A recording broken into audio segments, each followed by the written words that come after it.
Corona ভেকচিনক লৈ গুৰুতৰ অভিযোগ ভেকচিন লোৱাৰ পাছত অসুস্থ হৈ এগৰাকী মহিলাৰ মৃত্যু কৰোনা প্ৰতিষেধক লোৱাৰ 17 দিন পিছত মহিলাগৰাকীৰ মৃত্যু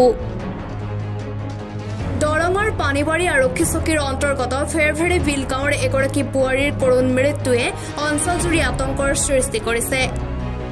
গাঁওখনৰ কুৰমান আলীৰ পত্নী পিঞ্চিৰা বেগমে 14 আগষ্টত কৰোনা ভেকচিন লৈ জ্বৰত আক্ৰান্ত হয় কলাইগাঁৱৰ এগৰাকী চিকিৎসকৰ পৰা চিকিৎসা গ্ৰহণ কৰে যদিও আৰোগ্য লাভ নকৰাত পৰিয়ালৰ লোকে ভৰ্তি কৰাই উত্তৰ গুৱাহাটীস্থিত নাৰায়ণা ছুপাৰ স্পেচিয়ালিটি হাস্পাতালত তাতো আৰোগ্য লাভ নকৰাত তেজপুৰ মেডিকেল কলেজ হাস্পাতালত ভৰ্তি কৰোৱা হয় পিঞ্জিৰা বেগমক পৰিয়ালৰ লোকে অভিযোগ কৰা মতে মৃত্যুৰ সৈতে যুঁজি অৱশেষত যোৱা নিশা মৃত্যুক আকোৱালি লোৱা পিঞ্জিৰা বেগম পূৰ্বে কোনো ধৰণৰ বেমাৰত আক্ৰান্ত হোৱা নাছিল কোভিড ভেকচিন লোৱাৰ পিছতে জ্বৰত আক্ৰান্ত হৈ মৃত্যুবৰণ কৰাৰ অভিযোগ তুলিছে পৰিয়ালৰ লোকে উল্লেখযোগ্য যে একেটা পৰিয়ালৰে শামছুন নেহাৰ ৰোশনাৰা বেগম সুলতানা বেগমে একেদিনাই কোভিড ভেকচিন গ্ৰহণ কৰি জ্বৰত আক্ৰান্ত হৈ আছে বুলি অভিযোগ কৰে পৰিয়ালৰ লোকে পিঞ্জিৰা বেগমৰ মৃত্যুত অঞ্চলজুৰি এক আতংকৰ সৃষ্টি হৈছে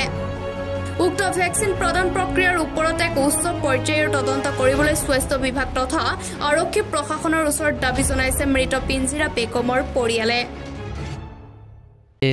গুৱাহাটী আমি নাৰায়ণ হস্পিটাল লৈ গ'লো নাৰায়ণ হস্পিটাল লৈ যোৱাৰ পিছত আমি কোনো মানে হেৰি নাপালোঁ মানে কম বেছি একো নাপালোঁ ৰিলিজ লৈ কেনে আমি হেৰি আনিলোঁ হেৰি তেজপুৰ লৈ গ'লোঁ তেজপুৰ লৈ যোৱাৰ পিছত আমি 3 দিন ৰাখিলোঁ 2 দিন ৰাখিলোঁ 2 দিন ৰখাৰ পিছত তেজপুৰৰ ডক্টৰৰ মানে তাতেও পইচা পাতি ভালেই গ'ল যোৱাৰ পিছত মানে অলপ সুস্থ হৈছিল সুস্থ হোৱাৰ পিছতো মানে মানুহটো আকৌ বেছি হৈ কেনে তেজপুৰ মেডিকেলতে ঢুকালে ডক্টৰে কৈছে মানে পেচেণ্টটো ভেকচিনৰ পৰা আহিছে এনেকুৱা একশ্যন কৰিছে আজি 16-17 দিন হ'ল ইনজেকশ্যন দিয়াৰ পিছৰ পৰাই মানে বেমাৰে মানে আজিলৈকে মানে হেৰি হোৱাই নাই আৰোগ্য হোৱাই নাই আমি ইমান এনে ডক্টৰ চক্টৰ দেখাইছোঁ দেখুৱাৰ পিছতো মানে কোনো আৰোগ্য হোৱা নাই বেমাৰ মানে এতিয়া আপোনাৰ এই ৰাজহাড়ৰ পৰা বিষটো মূৰলৈকে উঠে আৰু একদম বল শক্তি নাই আৰু মানে থিয় হৈ থাকিব নোৱাৰে মানুহজন মানে পৰি যায় এনেকুৱা হৈছে আৰু আমাৰ সৰু ভাই ভৈৰীজনৰ মানে কঁকালৰ তলপিনে মানে বিষ থাকিব নোৱাৰে এনেকুৱা হৈছে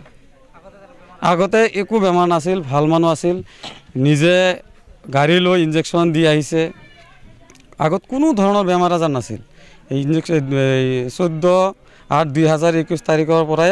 আজিলৈকে মানে এইটো কণ্ডিশ্যনত হৈ আছে ইনজেকশ্যন দিয়াৰ পিছত ইনজেকশ্যন দিয়াটো 3জন একেলগতে দিছিল তাৰ মাজত এজন ঢুকালে আৰু 2জন সংকটজনক অৱস্থাত বৰ্তমান আমি ঘৰতে আছে ৰাখি হোসেনে ট্ৰিটমেণ্ট কৰাই আছোঁ মংগলদৈত কাৰণ বেলেগৰ কথা নকওঁ মোৰ পৰিয়ালৰ 3জন মানুহ একে কণ্ডিশ্যন বুলি ক'লেও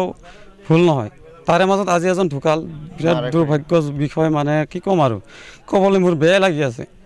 আগত এনেকুৱা কোনো ধৰণৰ চিটুৱেশ্যন নাছিল আমাৰ 3জনৰ এতিয়া ইনজেকশ্যন দিয়াৰ পিছত এনেকুৱা হৈ গৈছে আৰু মোৰ স্বাস্থ্য বিভাগৰ পৰা মোৰ এটাই আহ্বান যাতে এইটো তদন্ত কৰে ইনজেকশ্যন এতিয়া আমিতো ক'ব নোৱাৰোঁ কি দিলে কি নিদিলে খাৰুপেটীয়াৰ পৰা খৈবৰ মণ্ডলৰ ৰিপৰ্ট এনি ভাৰত।